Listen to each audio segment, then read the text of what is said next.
I never thought my own family would become my biggest critics. My name is Dr. Sarachin, and I'm 29 years old. For the past year, I've been dealing with something that's been eating away at me, my family's constant judgment about how I choose to live my life. What they didn't know was about to change everything at our annual family reunion. It all started when I moved back to my hometown after completing my medical residency at Harvard Medical School. I had just finished 7 grueling years of medical school and residency, specializing in emergency medicine. I was exhausted, burned out, and desperately needed to reconnect with what made me happy. So I rented a small apartment near the hospital, bought some basic furniture from IKEA, and focused on starting my career as an attending physician. My apartment wasn't fancy. I had a simple IKEA couch, a small dining table, and my bedroom still had the same twin bed I'd used throughout medical school. I ate a lot of takeout, wore scrubs most days, and drove my reliable 2015 Honda Civic that had gotten me through medical school. To me, this was perfect. I was finally earning a real salary, I loved my job, and I was slowly paying off my massive student loans. But my family saw things differently, especially my Aunt Patricia. Patricia was my dad's older sister, a woman who had married well and spent most of her time managing her husband's successful accounting firm and judging everyone else's life choices. She had 2 daughters who were both married with children and lived in beautiful suburban homes. Patricia had always been the family's unofficial spokesperson, the one who felt entitled to comment on everyone's business. The first time she visited my apartment, about 3 months after I'd moved back, her reaction was immediate and harsh. "Sarah, honey, you're almost 30 years old. This place looks like a college dorm room. When are you going to grow up and start living like an adult?" She walked around my living room, shaking her head at my simple furniture and lack of decorative touches. I tried to explain that I was just getting started, that I was focused on my career and paying off debt, but she cut me off. "Excuses, excuses. Your cousins were married and homeowners by your age. What are you even doing with your life?" That was just the beginning. Over the next several months, Patricia made it her mission to point out my perceived failures at every family gathering. At my cousin's birthday party, she announced to everyone, "Sarah's still living like she's in college. No real furniture, no boyfriend, no house.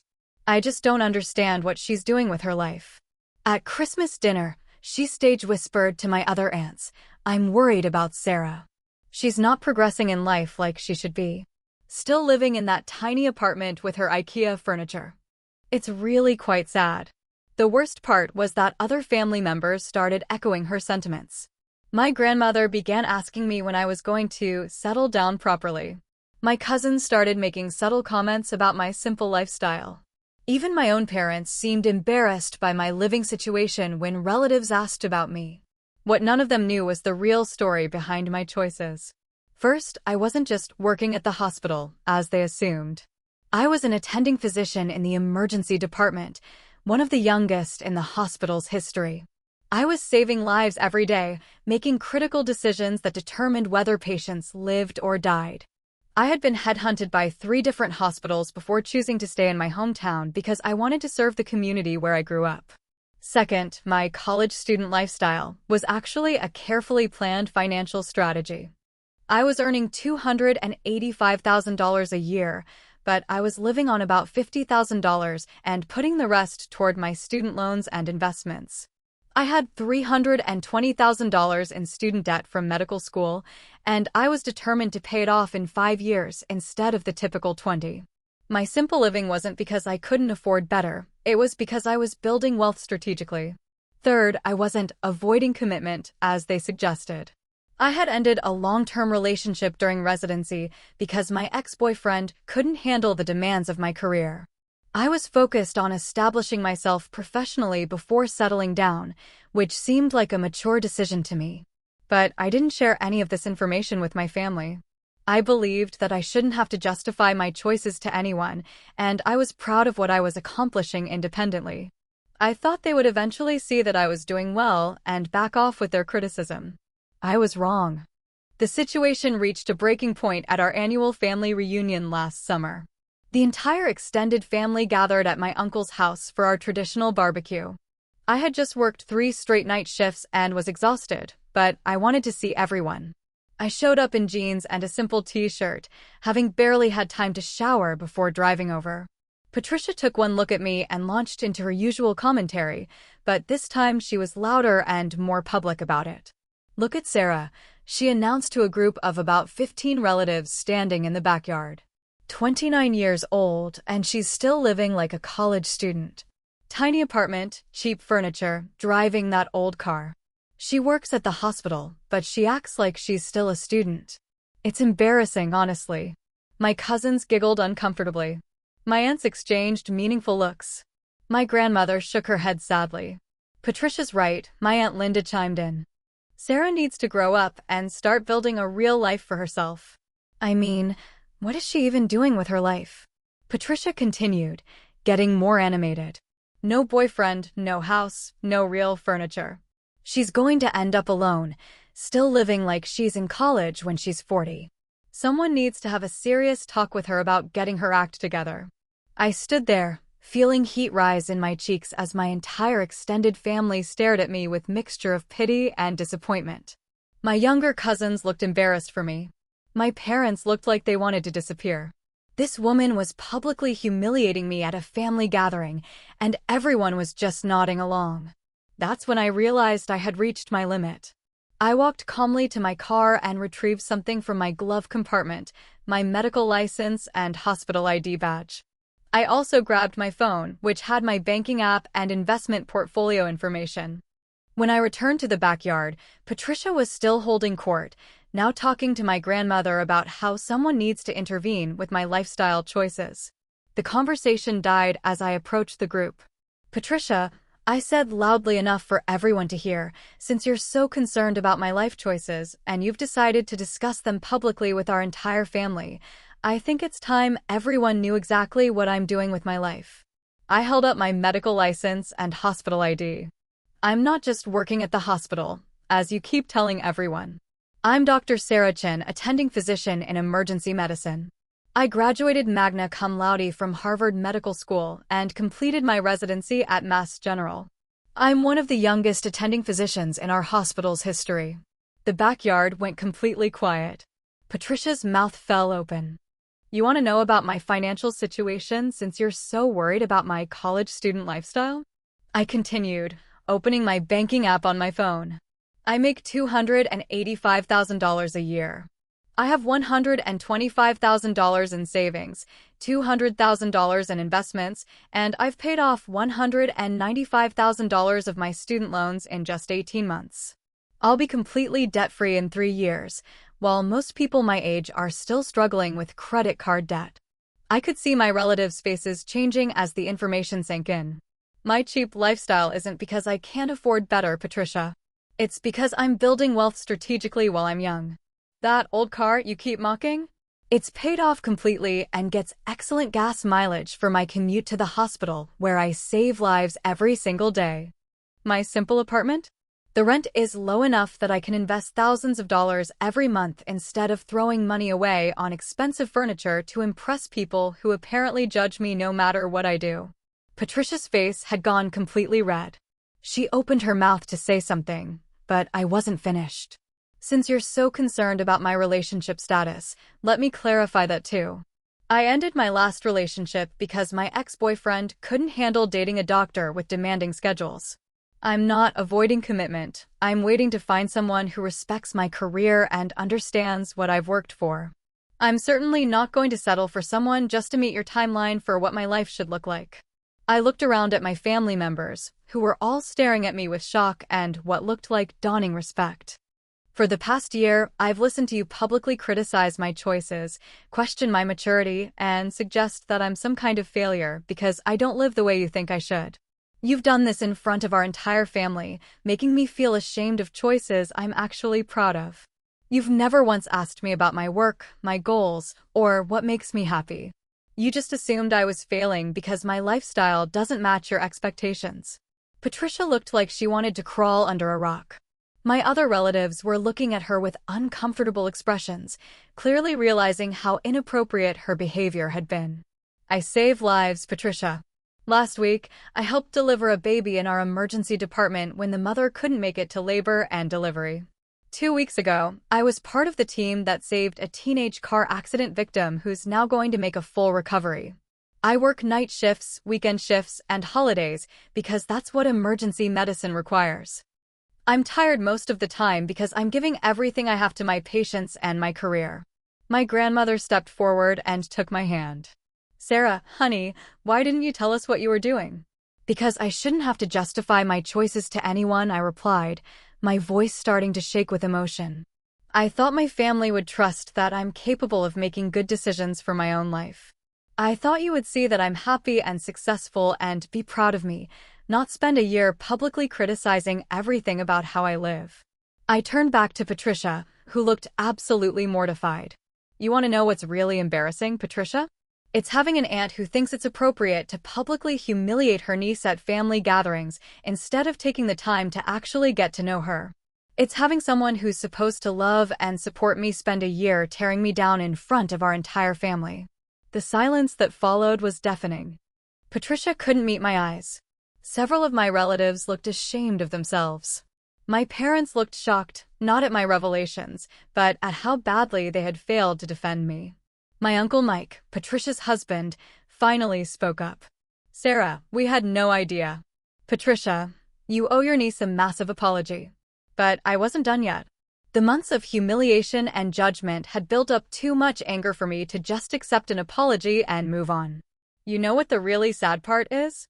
I continued. "I was planning to surprise everyone at next month's family barbecue. I just closed on a house last week, a beautiful 4-bedroom colonial that I bought with cash, no mortgage. I was going to invite everyone over to see it and maybe finally share what I've been working toward. But instead, I got to stand here and defend my life choices to people who should have been supporting me all along." My cousin Jessica gasped. "You bought a house with cash?" "I've been saving for 2 years," I explained. "I wanted to buy without debt so I could continue investing aggressively. The house is being renovated right now. I'm having it completely updated with high-end finishes. I should be able to move in next month." Patricia finally found her voice, but it came out as barely a whisper. "Sarah, I didn't know." "I'm so sorry." "You didn't know because you never asked," I replied firmly. "You never asked about my work, my goals, my plans, or what makes me happy. You just saw that my lifestyle didn't match your expectations and decided I was failing. You spent a year publicly criticizing and humiliating me without ever trying to understand what I was actually doing." The aftermath of that confrontation was swift and dramatic. Word spread through our extended family like wildfire. By the next day, I was getting calls and texts from relatives I hadn't heard from in years, apologizing for their assumptions and congratulating me on my achievements.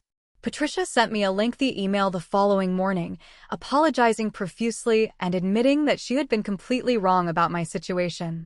She acknowledged that her behavior had been inappropriate and hurtful, and she asked if we could meet for coffee to talk things through properly. But the damage to our relationship was significant. I agreed to meet with her, and she did apologize sincerely, but I made it clear that things between us had changed permanently. "Patricia, I accept your apology," I told her over coffee a week later, "but I need you to understand that you spent a year systematically undermining my confidence and reputation within our family. You made family gatherings stressful and unpleasant for me. That's not something I can just forget." She cried during that conversation, telling me she had been projecting her own insecurities about her daughter's achievements onto me. She admitted that she had been threatened by my success and had convinced herself that I was struggling to make herself feel better about her own family's situation. The revelation about Patricia's motivations actually made things worse, not better. Learning that her criticism had been driven by jealousy and insecurity rather than genuine concern made her behavior even more hurtful and petty. The consequences for Patricia within our family were severe. My other relatives were embarrassed by association with her behavior. At subsequent family gatherings, people were noticeably cooler toward her. Her opinions carried much less weight, and when she tried to comment on other people's choices, family members would shut her down quickly. My Uncle Mike was particularly affected. He apologized to me privately and admitted that he had been enabling Patricia's judgmental behavior for years. "I should have told her to mind her own business long ago," he said. "I'm sorry I let her treat you that way." 6 months later, I moved into my new house and hosted a housewarming party for the family. The house was beautiful, a completely renovated colonial with hardwood floors, granite countertops, and high-end appliances throughout. I had furnished it tastefully with quality pieces, and it was clear that I had spared no expense in creating a comfortable, elegant home. Patricia attended the party, but she was noticeably subdued. She complimented the house politely, but kept her distance from me throughout the evening. The easy familiarity we had once shared was gone, replaced by an awkward formality that made both of us uncomfortable. The most satisfying part of that evening was seeing my other relatives' reactions. My grandmother spent the entire party telling everyone how proud she was of me. My cousins were impressed and asked for advice about their own financial planning. My parents, who had remained relatively quiet during the reunion confrontation, finally expressed how proud they were of my achievements. That housewarming party became a turning point for my relationship with my extended family. People started asking me for advice about medical concerns, career decisions, and financial planning. Instead of being seen as the family member who was struggling to grow up, I became someone they respected and turned to for guidance. A year later, I got engaged to Dr. Marcus Williams, a fellow emergency physician I met at a medical conference. He understood my career demands, shared my values about financial responsibility, and supported my goals completely. When I announced our engagement at the following year's family reunion, the response was overwhelmingly positive. Patricia congratulated me politely, but there was still an underlying tension between us. She had lost her position as the family's primary voice of judgment, and she seemed to struggle with her reduced influence. Other relatives no longer automatically agreed with her opinions, and her attempts to criticize anyone else's choices were quickly shut down. Marcus and I were married 18 months later in a beautiful ceremony that I paid for entirely with cash from my savings.